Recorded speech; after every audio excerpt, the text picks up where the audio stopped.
السلام عليكم أعزائي المشاهدين، ويسعد صباحكم ومساءكم وين ما كنتوا عم تتابعوني. معكم بتول من مطبخ بتول قوجة. برحب فيكم من جديد، وبرحب بكل مشاركين الجدد اللي انضموا للقناة، وكمان برحب دائما بالمشاركين القدماء، وكمان بحب اتشكر كل الناس اللي عم تكتب لي تعليقات حلوة بأسفل الفيديو. ووصفتنا لليوم هي الهيطلية أو الهيلطية باللكنة الشامية.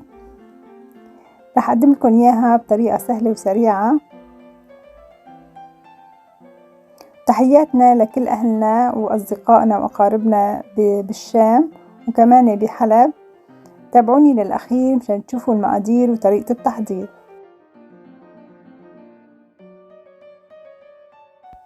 لتحضير الهيطلية رح نحتاج كيلو حليب. أنا عم بستخدم حليب كامل الدسم، فيكم تستخدموا حليب مسحوب الدسم. وعم بستخدم كمان كاسة نشا، ورح نحتاج كمان معلقة سحلب وهي اختيارية، ورح نحتاج كمان معلقة ماء زهر. هلا بالنسبة للنشا، لما بنعمل هيطلية بسوريا بنستخدم تقريبا 4 معالق نشا كبيرة لكل كيلو حليب، بس النشا اللي عم بيوصلنا لهون لأوروبا غير النشا الموجود بسوريا، فحاولت أنا أعمله مرة بس ب4 معالق، بس طلعت الهيطلية كتير خفيفة، لهيك استخدمت أنا كاسة نشا، ولقيت الهيطلية طلعت أنجح وطلعت مقاديرها مظبوطة.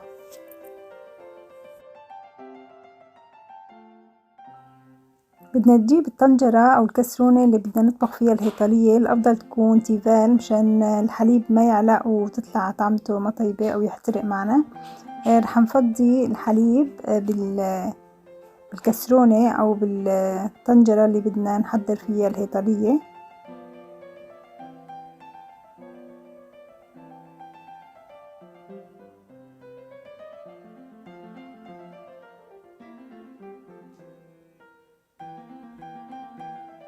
وبعدها بدنا نضيف معلقة السحلب. السحلب راح يعطيها نكهة كتير طيبة للهيطلية، بس كمان هاي الخطوة مثل ما قلت لكم اختيارية. رح نضيف كمان النشا، واخر شي رح نضيف معلقة الماء زهر، وبدنا نحرك كتير منيح مشان ندوب النشا بشكل كامل. وبدي اقولكم على ملحوظة مهمة، انه انا عم دوب النشا بالحليب والحليب بارد. اذا حطينا النشا على الحليب وهو سخن فرح يكتل معي النشا ورح تخلب معي الهيطلية، فالافضل دائما انه نحط النشا مع المواد السائلة الباردة. بعد ما خلصنا مزج النشا مع الحليب بشكل جيد، بدنا نحط الهيطلية على نار هادية، وبدنا نضل نحرك فيها لبين ما نحصل على مزيج متماسك. وبدي كمان هون ننبه لملحوظة مهمة، انه تضل ايدنا بالهيطلية ما نتركها ابدا، نضل عم نحرك فيها عشان ما تحترق معنا الهيطلية او يشوط معنا الحليب. يعني مو تنسوا الهيطلية وتتركوها على النار وتقعدوا تحكوا مع حدا على الموبايل، وإلا بعدين رح تاكلوا هيطلية محروقة. هيك نحن أعزائي المشاهدين وصلنا للمزيج أو الخليط اللي بدنا إياه بهالسماكة هاي. وشايفين مثل ما لكم شايفين له مطة خفيفة لأن استخدمنا معلقة السحلب. هيك صار عنا المزيج جاهز، بدنا نطفي تحته وبدنا نسكبه بالصحن.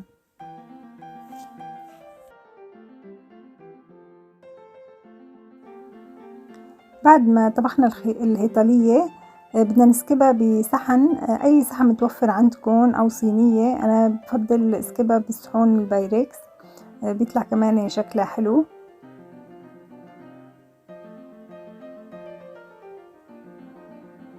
طبعا لازم نسكب الهيطلية وهي سخنة، وبدنا نوزعها على الصحن منيح.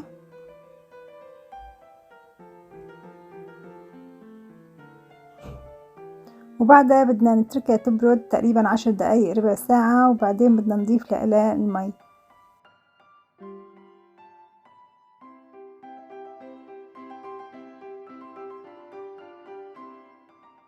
بعد ما سكبنا الهيطلية أعزائي المشاهدين بصحن البايركس، تركناها تبرد مثل ما قلت لكم حوالي 10 دقايق ربع ساعة.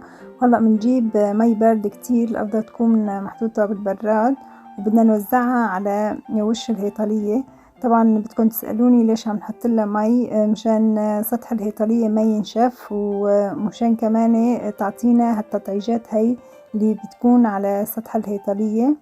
بعد ما نحط المي رح نلاحظ انه سطح الهيطلية طقج عندي. وبعدها بدنا نغلفها بورق حفظ الطعام ونتركها بالبراد اقل شي 6 ساعات. فيكم كمان تتركوها لتاني يوم.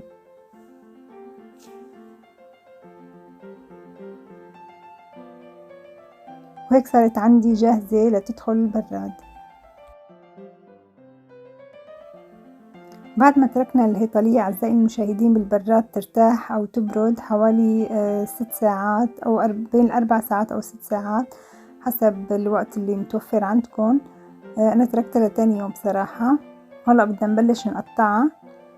بدنا نقطعها لشرايح بشكل طول مثل ما لكم شايفين، وبعدها بناخد كل شريحة وبنقسمها بالنص وبنقطعها لمكعبات. شكل المكعبات أو حجمها انتو بتقدروه، بس الأفضل يكون حجمها وسط عشان تبين شكل الهيطلية أحلى ومشان ما تتكسر معي كمان.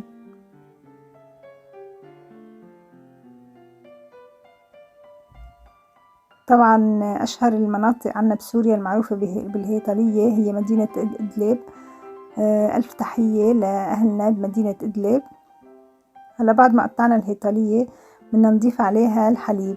بالعادة بضيفوا عليها حليب وبحطوا له سكر، بس أنا ما أحب أضيف سكر أبدا للحليب لأني عندي الآيس كريم حلوة، فضفت لها معلقة ما زهر مع الحليب عشان يعطيه كمان نكهة كتير طيبة.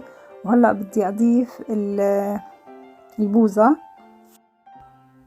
بالنسبة للبوظة أو الآيس كريم أنا جبت مثل ما لكم شايفين العلبة مكتوب عليها آيس كريم بنكهة الفانيليا، لأني هون ما في عندهم آيس كريم حليب سادة، أغلبيته بنكهة الفانيليا، بس أنا هاي اللي استخدمتها بنكهة الفانيليا طعمتها طلعت كتير طيبة مع الهيطلية. انتو فيكم تستخدموا أي نوع متوفر عندكم بالسوق أو انتو بتفضلوه.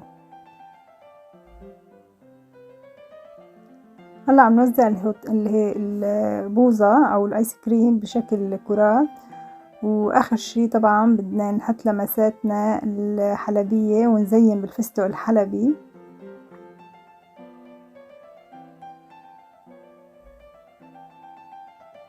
وهيك صار عنا أعزائي المشاهدين طبق الهيطلية جاهز.